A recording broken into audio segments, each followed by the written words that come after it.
자, 안녕하세요. 이진규 성도입니다. 반갑습니다.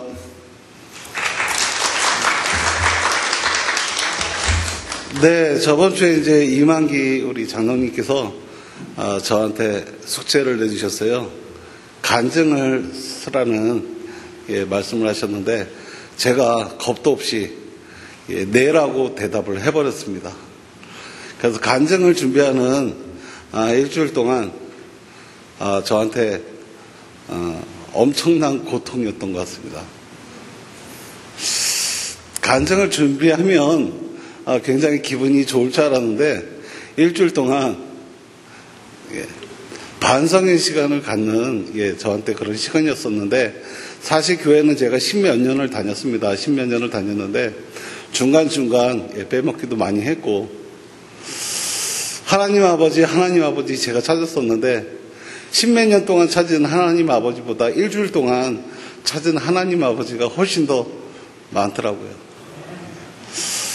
그래서 제가 과연 간증을 할 수 있을까, 자격이 될까, 많은 또 생각도 하면서 좀 하나님 앞에 먼지 같은 존재지만 제가 하나님을 확인할 수 있었던 제 시간을 짧게 말씀을 드릴까 합니다.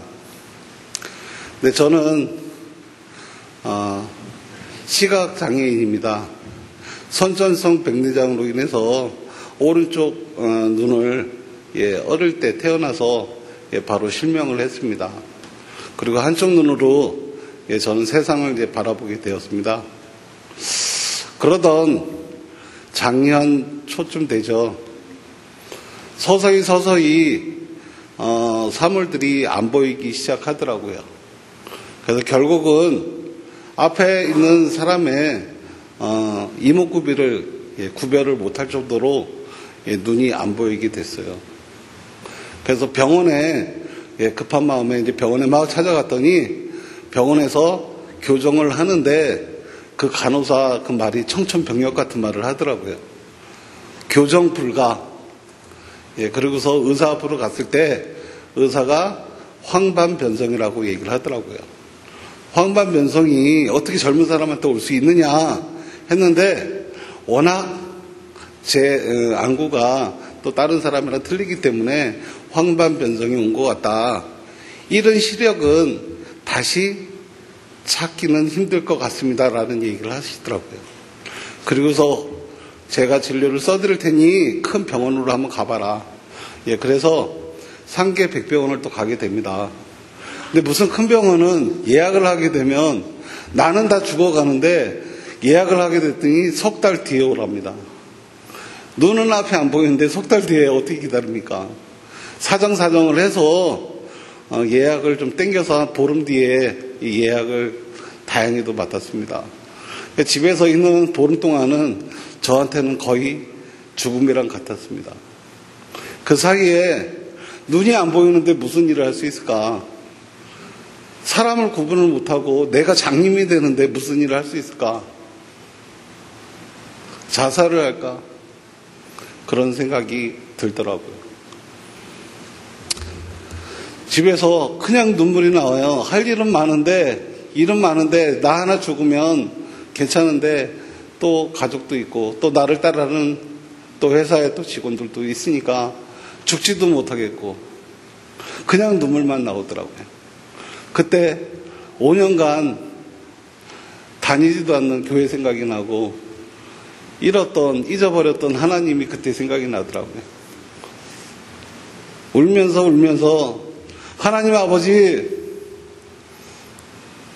조금만 눈이 보이게 해주세요. 그전처럼 바라지도 않아요. 조금만 보이게 해주신다면 교회도 다시 나갈 거고 하나님을 다시 찾겠습니다. 조금만 매일같이 기도를 드렸어요.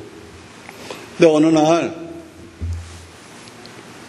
눈이 조금씩 보이는 거예요. 시력이 다시 돌아오지 않는다 했는데 눈이 조금씩 보이기 시작했어요. 회사를 출근했는데 처음 출근했을 때는 직원들 얼굴조차도 알아보질 못했는데 매일같이 혼자 기도를 해요. 혼자. 하나님 조금만 더 그냥 부탁하고 애원하고 그러다 보니까 조금씩 더 보였던 게 이제 정상으로 다시 돌아왔습니다. 예. 박수 한번 쳐주세요. 근데 제가 하나님한테 약속을 했잖아요. 교회를 다시 나가기로.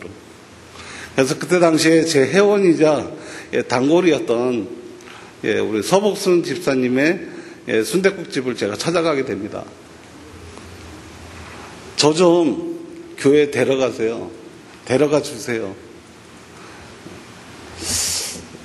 그래서 서복순 집사님이 당시에 다니던 교회를 또 나가게 됐고, 근데 또 한 달이 또 지나니까 저는 진짜 하나님 앞에 사기꾼이었구나. 또 다시 교만하고 자기밖에 모르는 이기주의가 돼버렸어요. 또 한 달 만에 눈이 좋아지니까 또 교회를 또 안 나가게 된 거예요. 안 나가면서도 마음이 또 다시 또 하나님이 눈을 또 안 보이게 하면 어떡하지? 어떻게 하지? 교회를 나가야 되는데 그런 걱정 속에서 매일 살다가 이 옥정동에 상담이 있어서 왔다가 굉장히 비가 많이 오는 날이었습니다. 가는데 간판 하나가 보이는 거예요. 생선구이집이. 아, 저 집 오픈했나 보다. 생선구이. 언젠가 한번 와서 먹어야 되겠다.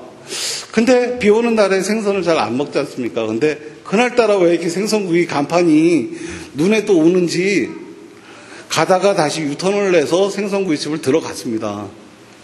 그렇게 생선을 제가 좋아하지도 않고 비 오는 날에 굳이 생선을 먹을 이유가 없는데 왜 돌아갔는지 하여튼 차를 유턴을 해서 생선구이집에 들어갔더니 거기에 또 서복순 집사님이 또 계신 거예요. 그래서 아니 어떻게 된 겁니까? 했더니 순댓국집은 접으시고 여기다가 새로 오픈을 하셨다 하시는 거예요.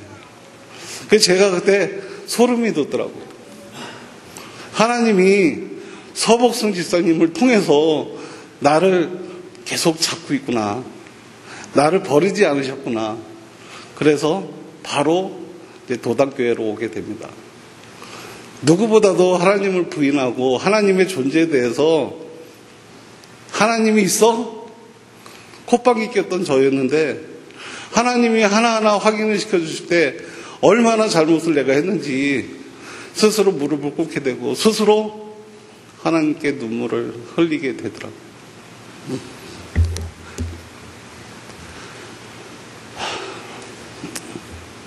하나님을 뵈면서 나는 하나님을 버렸는데 하나님은 나를 버리지 않았구나. 하나님은 나는 이미 잊었는데 하나님은 내 머리에 손을 얹어주셨고 내 팔목을 잡고 있었구나. 그런 생각이 들더라고요. 하나님 자식이 된 게 너무 행복하고 하나님 품 안에 있는 게 너무 감사드립니다. 앞으로 하나님의 믿음으로 하나님이 원하시는 대로 하나님의 방법대로 살아가기를 간절히 주님의 이름으로 기도드립니다. 아멘.